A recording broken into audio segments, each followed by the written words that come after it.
What's up YouTube? This for sale Duke 200 2020 model BS6 edition.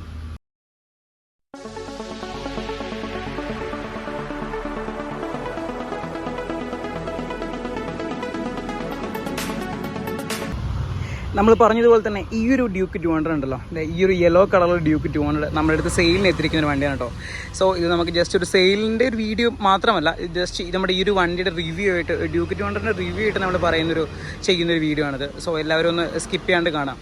Okay, അപ്പം ഈ ഒരു വണ്ടി എന്ന് പറയുന്നത് 2020 മോഡലാണ്. 2020 മാനുഫാക്ചേർഡ്, 2020 രജിസ്റ്റേർഡ് ആയിട്ടുള്ള ഒരു ഡ്യൂക്ക് 200 ആണിത്. ഇപ്പം നിലവിൽ വണ്ടി 3rd ഓണർഷിപ്പിലാണ് ഇരിക്കുന്നത്. ഓക്കെ, 43,000 കിലോമീറ്റർ വണ്ടി ഇപ്പം നിലവിൽ ഓടിയുണ്ട്. കറണ്ട് വണ്ടിയുടെ മീറ്ററിലുള്ളതാണ് ഞാൻ പറഞ്ഞത്, മീറ്ററിലുള്ള ഓടുമാണ് ഞാൻ പറഞ്ഞത്. 43,000 കിലോമീറ്ററാണ്.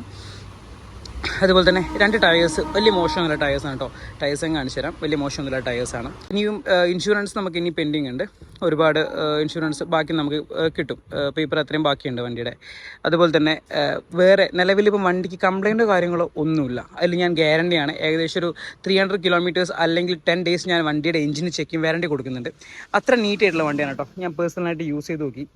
പിന്നെ ഈ ഒരു വണ്ടിയുടെ ഒരു ഡ്യൂക്ക് 200 ഹിസ്റ്ററി പറയുകയാണെങ്കിൽ, ഡ്യൂക്ക് 200 എന്ന് പറഞ്ഞ് 206 സെഗ്മെൻറ്റിലുള്ള ഈ ഒരു വണ്ടി എന്ന് പറയുന്നത് ഒരിക്കലും നമുക്ക് ബിഗിനർ ഫ്രണ്ട്ലി അല്ല. കാരണം നമുക്ക് ഫസ്റ്റ് എടുത്തിട്ട് യൂസ് ചെയ്യുന്ന, ഫസ്റ്റ് ഒരു വണ്ടി എടുക്കാത്ത ഒരാൾ ഈ ഒരു 200 എടുത്തിട്ട് ഫസ്റ്റ് എന്താ പറയുക, കയറ്റി അങ്ങോട്ട് ത്രോട്ടിൽ കൊടുത്ത് അങ്ങോട്ട് പോവുകയാണെങ്കിൽ എന്തായാലും വണ്ടി നമ്മുടെ കൈവിട്ട് പോകും. കാരണം ആ ഒരു രീതിയിൽ പവർ പ്രൊഡ്യൂസ് ചെയ്യുന്ന ഒരു എഞ്ചിനാണ് KTM എഞ്ചിൻ എന്ന് പറയുന്നത്. അത്ര എന്താ പറയുക, അത്ര ഡേഞ്ചർ ആയിട്ടുള്ളൊരു എഞ്ചിൻ തന്നെയാണ് KTM എഞ്ചിൻ. മറ്റുള്ള വണ്ടികളിൽ വെച്ച് നോക്കുമ്പോൾ കുറച്ച് ഡേഞ്ചർ ആയിട്ടുള്ള എഞ്ചിൻ തന്നെയാണ്. കാരണം ഇത്ര ചെറിയൊരു വണ്ടിയുടെ അകത്ത്, കാരണം ഇത്രത്തോളം പവർ അടിച്ച് കയറ്റിക്കൊണ്ടാണ് ഈ ഒരു വണ്ടി നമ്മുടെ മുന്നിലോട്ട് ഇതുപോലുള്ള കുറേ ഐറ്റംസ് നിരത്തി വെച്ചിട്ടുള്ളത്. ഇത് 200 ആണ്. 200-നേക്കാളും കുറച്ചുകൂടി മുന്തിയായിട്ടുള്ള 250 ഉണ്ട്. അതിൻ്റെയൊക്കെ ഹെഡായിട്ടുള്ള ഒരു നമ്മുടെ 390 എന്ന് പറയുന്നത് ഒരു മാരക സാധനമുണ്ട്. 390 പറ്റി പറഞ്ഞാൽ കഴിയത്തില്ല, കാരണം അത്രയുണ്ട് പറയാൻ. കാരണം ഒത്തിരി പ്രത്യേകതകൾ നിറഞ്ഞൊരു വണ്ടിയാണ്. കാരണം സിംഗിൾ സിലിണ്ടറിൽ വേൾഡിൽ ഇത്ര പവർഫുൾ ആയിട്ടുള്ള വണ്ടി, ഒത്തിരി പവർഫുൾ ആയിട്ടുള്ള വണ്ടികളിലൊന്നാണ് 390 എന്ന് പറയുന്നത്. സിംഗിൾ സിലിണ്ടറിൽ അത്രത്തോളം ഒക്കെ ഏകദേശം 190+ ടോപ്പ് എൻഡ് പിടിക്കാൻ പറ്റുന്നൊരു വണ്ടി വേറെ ഉണ്ടെന്ന് എനിക്ക് തോന്നുന്നില്ല കേട്ടോ സിംഗിൾ സിലിണ്ടറിൽ. കാരണം എൻ്റെ അറിവിലില്ല. ആരെങ്കിലും ഉണ്ടെങ്കിൽ ജസ്റ്റ് ഒന്ന് കമൻറ്റ് ചെയ്യാം. അത്ര എന്താ പറയുക, അത്ര മാരകമായിട്ടുള്ളൊരു വണ്ടിയാണ് ഡ്യൂക്ക് 390 അല്ലെങ്കിൽ RC 390. ശരിക്കും പറഞ്ഞു കഴിഞ്ഞാൽ പവർ പ്രൊഡ്യൂസ് ചെയ്യുന്നതിൽ ഏറ്റവും കൂടുതൽ ഹെഡിലോട്ടായിട്ട് വരുന്നത് എനിക്ക് താല്പര്യം BS3 വണ്ടികളാണ് കേട്ടോ. ശരിക്കും KTMൻ്റെ BS3 വണ്ടികളിലാണ് ഏറ്റവും കൂടുതൽ പവർ അടിച്ച് കയറ്റിക്കൊണ്ടിരിക്കുന്നത്. കാരണം ഈ ഒരു സമയത്ത് ഇറങ്ങിയ വണ്ടികളിൽ ഒത്തിരി പേര് ആക്സിഡൻ്റ് ആയത്. കാരണം ഒന്നാണെങ്കിലും BS3 വണ്ടികളുടെ ABSനെ പറ്റി ഞാൻ 1-2 നെഗറ്റീവ് ഫീച്ചേഴ്സ് കേട്ടിട്ടുണ്ടായിരുന്നു. ചില സമയത്ത് പോകാൻ ചാൻസ് ഉണ്ട്, മീറ്ററിൻ്റെ ABS ലൈറ്റ് കത്തിക്കൊണ്ട് വെക്കുന്നുള്ള 1-2 കംപ്ലയിൻറ്റ് നമ്മൾ കേട്ടിട്ടുണ്ട്. പക്ഷേ വണ്ടിയുടെ പവർ ഫിഗേഴ്സ് നോക്കിക്കഴിഞ്ഞാൽ ഒരു നെഗറ്റീവ് നമുക്ക് പറയാനുണ്ടാവില്ല ഡ്യൂക്ക് 390 പറ്റി പറഞ്ഞു കഴിഞ്ഞാൽ. അതുപോലെ തന്നെയുള്ളൊരു എന്താ പറയുക, ബിഗിനർ ഫ്രണ്ട്ലി അല്ലാത്തൊരു വണ്ടി തന്നെയാണ് ഡ്യൂക്ക് 200. കാരണം എന്താ പറയുക, ഫസ്റ്റ് ഒരു പയ്യൻ കയറി കൊടുത്ത് ത്രോട്ടിൽ കൊടുക്കുകയാണെങ്കിൽ പയ്യൻ എന്തായി കഴിഞ്ഞാലും ആക്സിഡൻ്റ് ആകും. 100% ഷുവറാണ്. കാരണം ഒരു 180, ചില ആളുകൾ വിചാരിക്കും ഒരു ഡ്യൂക്ക് 200 ആണ്, അതൊരു പൾസർ 180 ആണ്. 20 cc വ്യത്യാസമല്ലേ ഉള്ളൂ 180-ഉം 200-ഉം തമ്മിൽ. പക്ഷെ അങ്ങനെയല്ല.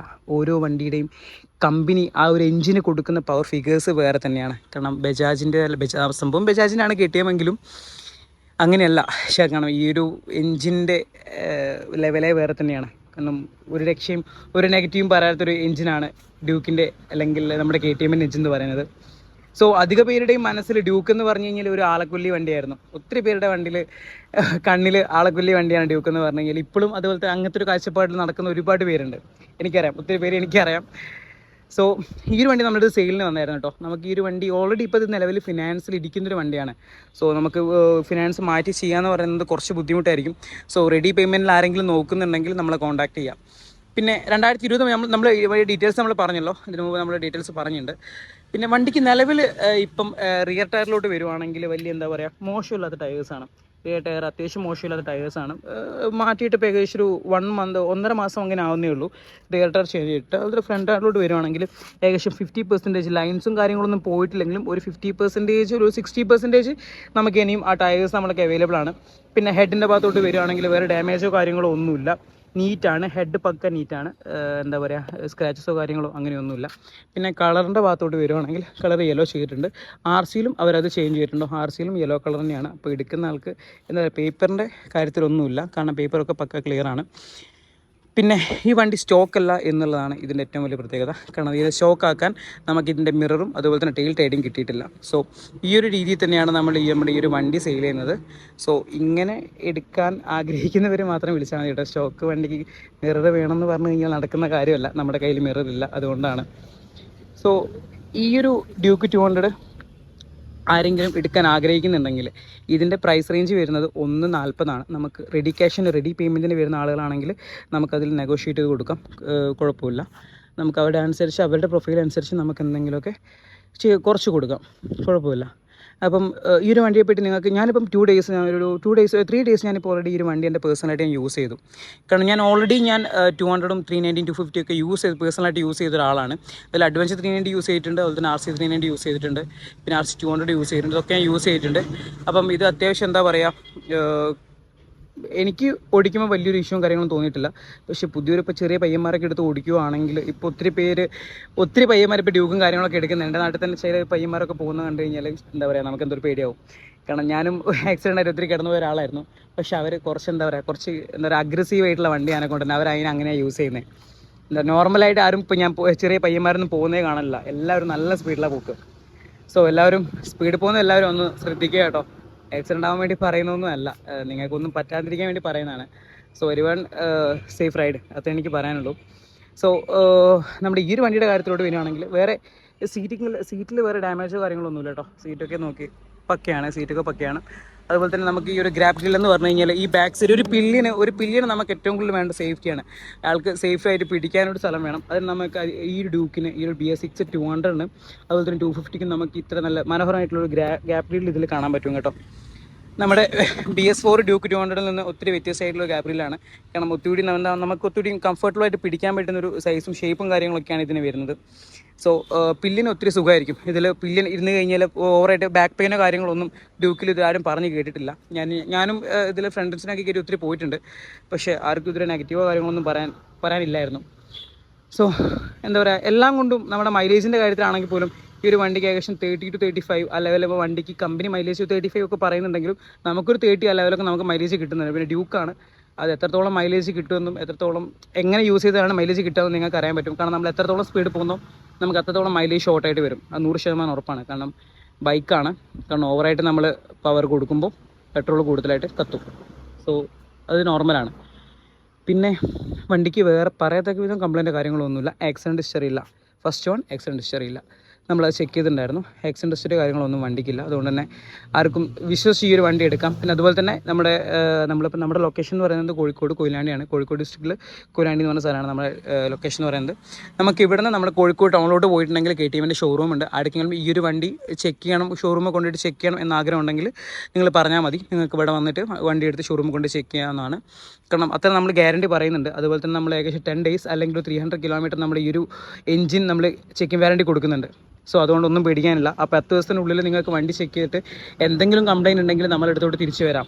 ഓക്കെ, നിങ്ങൾക്ക് വണ്ടി നമ്മൾ റീപ്ലേസ് ചെയ്ത് തരും, അല്ലെങ്കിൽ നമ്മൾ വണ്ടി വാങ്ങിയിട്ട് ക്യാഷ് തരുന്നതായിരിക്കും. ഓക്കെ, നിങ്ങൾ എത്രയാണ് എമൗണ്ട് നമുക്ക് തന്നത് ആ ഒരു എമൗണ്ട് നമ്മൾ നിങ്ങൾക്ക് തിരിച്ചു തരുന്നതായിരിക്കും. വണ്ടിക്ക് എന്തെങ്കിലും ഇഷ്യൂ ഉണ്ടെങ്കിൽ അത്ര നമ്മൾ ഉറപ്പ് പറയുന്നുണ്ട്. കാരണം ഞാൻ പേഴ്സണലായിട്ട് യൂസ് ചെയ്ത് നോക്കി. കാരണം ഞാൻ KTMൻ്റെ വണ്ടി ഏകദേശം 2019 മുതൽ KTMൻ്റെ വണ്ടി യൂസ് ചെയ്യുന്ന ഒരാളാണ് ഞാൻ. സോ ഏകദേശം എന്തെങ്കിലും കംപ്ലയിൻറ്റ് കാര്യങ്ങളുണ്ടെങ്കിൽ തന്നെ എനിക്ക് ഏകദേശം മനസ്സിലാവും. കാരണം ഞാൻ ഒത്തിരി കാലത്തോളം 200cc ഉള്ള തന്നെ RC 200 BS4 ആണ് യൂസ് ചെയ്ത ആളായിരുന്നു. സോ എന്തെങ്കിലും കംപ്ലയിൻ്റ് ഒക്കെ ഉണ്ടെങ്കിൽ എനിക്ക് പെട്ടെന്ന് മനസ്സിലാവും. സോ ഇതിന് വേറെ പറയത്തക്കതിന് കംപ്ലയിൻറ്റോ കാര്യങ്ങളൊന്നുമില്ല. പിന്നെ എന്തൊക്കെ പറഞ്ഞു കഴിഞ്ഞാലും മെഷീൻസാണ്. ചിലപ്പോൾ ഇന്ന് കംപ്ലയിൻ്റ് ഇല്ലാത്ത വണ്ടിക്ക് ചിലപ്പോൾ നാളെ കംപ്ലയിൻറ്റ് വന്നിരിക്കാം. അത് എല്ലാവരും ഒന്ന് മനസ്സിലാക്കുക. കാരണം ഇപ്പം ഈ ഒരു വണ്ടി പക്കയാണ്, ക്ലിയറാണ്. നിങ്ങൾക്ക് ആർക്ക് വേണമെങ്കിലും ഷോറൂമിൽ കൊണ്ടു നോക്കാം. പക്ഷേ നമ്മൾ നോർമലി ഞാൻ വണ്ടികളുടെ കാര്യം പറഞ്ഞാണ്, ഒത്തിരി വണ്ടികളുണ്ട്. അപ്പം നോർമലി നമ്മൾ വണ്ടിയുടെ കാര്യം പറഞ്ഞാണ്. മെഷീൻസാണ്, എപ്പോൾ വേണമെങ്കിലും എന്ത് വേണമെങ്കിലും സംഭവിക്കാം. ചിലപ്പം നമ്മളിപ്പോൾ റണ്ണിങ്ങിൽ എങ്ങോട്ടെങ്കിലും പോകുമ്പോൾ വണ്ടിയുടെ എന്തെങ്കിലുമൊക്കെ ഇഷ്യൂ, ചിലപ്പോൾ എന്തെങ്കിലുമൊക്കെ പൊട്ടിപ്പോയെന്നോ അല്ലെങ്കിൽ എന്തെങ്കിലും ഇഷ്യൂ ഒക്കെ സംഭവിക്കും, പറയാൻ പറ്റത്തില്ല. കാരണം നിലവിൽ കറണ്ട് സിറ്റുവേഷനിൽ എന്താണോ വണ്ടി അതായിരിക്കും ആ ഒരു വണ്ടിയുടെ പ്രൊഫൈൽ എന്ന് പറയുന്നത്. കാരണം പാസ്റ്റും പ്രസൻറ്റും ഫ്യൂച്ചറും നമ്മൾ ആരും നോക്കലില്ലല്ലോ. പ്രസൻറ്റ് എന്താണോ അതിൽ നമ്മൾ വണ്ടി എടുക്കുമ്പോൾ നോക്കുക. പിന്നെ ചില ആളുകൾ പാസ്റ്റ് നോക്കും, കാരണം വണ്ടി ആകുമ്പോൾ ചിലപ്പോൾ ആക്സിഡൻ്റ് ആയി കാര്യങ്ങളൊക്കെ ഇരിക്കും. സോ അത് നോർമലാണ്, ബൈക്കല്ലേ, ചിലപ്പോൾ ആക്സിഡൻ്റ് ആയെന്നിരിക്കും, നമുക്കൊന്നും പറയാൻ പറ്റത്തില്ല. സോ ഈ ഒരു ഡ്യൂക്ക് 200 പറ്റിയുള്ള എല്ലാവർക്കും സംശയം ഡൗട്ടൊക്കെ ക്ലിയർ ആയെന്ന് വിചാരിക്കുന്നു. ഇനി എന്തെങ്കിലും നിങ്ങൾക്ക് എന്തെങ്കിലും ഡൗട്ടോ കാര്യങ്ങളോ ഒക്കെ അറിയാനുണ്ടെങ്കിൽ എൻ്റെ കോൺടാക്ട് നമ്പർ താഴെ കൊടുക്കുന്നുണ്ട്, അതിലോട്ട് നിങ്ങൾക്ക് വിളിക്കാം. പിന്നെ ഈ ഒരു വണ്ടിയെപ്പറ്റി കൂടുതൽ എന്തെങ്കിലും അറിയണമെങ്കിൽ നമ്മുടെ ഇൻസ്റ്റഗ്രാമിൻ്റെ ലിങ്ക് നമ്മൾ താഴെ, ഈ ഒരു വീഡിയോയുടെ താഴെ നമ്മൾ ഇൻസ്റ്റഗ്രാമിൻ്റെ ലിങ്ക് കൊടുക്കുന്നുണ്ട്. സോ നമ്മുടെ ഇൻസ്റ്റഗ്രാം ഒന്ന് എല്ലാവരും ഒന്ന് ഫോളോ ചെയ്യുക. നമ്മുടെ ഇൻസ്റ്റഗ്രാമിൽ എൻ്റെ പേഴ്സണൽ അക്കൗണ്ടിലും എൻ്റെ സെയിൽസിൻ്റെ അക്കൗണ്ടിലും ഞാൻ ഡെയിലി അപ്ഡേഷൻസ് കൊടുക്കുന്നതാണ്.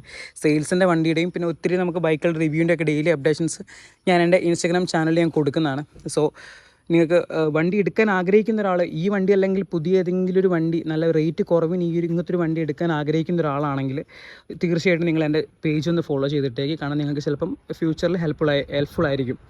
ഓക്കെ, സോ എല്ലാവരും ഒന്നും മറക്കാതെ ചെയ്യുക. അതുപോലെ തന്നെ നിങ്ങൾ ഇപ്പോൾ ഈ കണ്ടുകൊണ്ടിരിക്കുന്ന വീഡിയോ ഉണ്ടല്ലോ, ഇതും കൂടി ഒന്ന് സബ്സ്ക്രൈബ് ചെയ്യാം. കാരണം നമുക്ക് ഒത്തിരി വണ്ടികളുടെ വീഡിയോ നമുക്ക് ഇനി നമ്മുടെ ചാനലിലോട്ട് വരാനുണ്ട്. കാരണം മോഡിഫൈഡ് ആയിട്ടുള്ള ഹോണ്ട സിറ്റി, ഹോണ്ട സിവിക് കാറുകളും അതുപോലെ തന്നെ ഒത്തിരി നമുക്ക് ഒരു RC390 BS3, അതുപോലെ തന്നെ നമ്മുടെ അടുത്ത് ഹിമാലയ, പിന്നെ ഒരു അഡ്വഞ്ചർ 250, ഈ വണ്ടികളുടെയൊക്കെ വീഡിയോ നമ്മുടെ ചാനലിലോട്ട് വരാനുണ്ട്. ഒത്തിരി നിങ്ങൾക്ക് എഫോർഡ് ചെയ്യാൻ പറ്റുന്ന പ്രൈസ് തന്നെയായിരിക്കും നമ്മുടെ വണ്ടികളൊക്കെ വരിക. ഓവറായിട്ട് പ്രൈസും കാര്യങ്ങളും നമ്മൾ കയറ്റി പറയത്തില്ല. കാരണം ഏകദേശം കുറച്ച് ആളുകൾ കൊടുക്കുന്നതിനേക്കാളും, എല്ലാവരും ഇല്ല, കുറച്ച് ആളുകൾ കൊടുക്കുന്നതിനേക്കാളും അത്യാവശ്യം റേറ്റ് കുറച്ചിട്ടാണ് നമ്മൾ കൊടുക്കുന്നത്. സോ എല്ലാവരും നമ്മുടെ ചാനൽ ഫസ്റ്റ് ആയിട്ട് കാണുന്നതാണെങ്കിൽ ഒന്ന് സബ്സ്ക്രൈബ് ചെയ്യാം.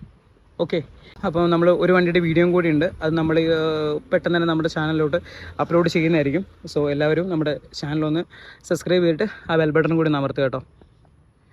സോ ബൈ ബൈ, നമുക്ക് അടുത്ത വണ്ടിയുടെ വീഡിയോ ആയിട്ട് വീണ്ടും കാണാം. Bye bye.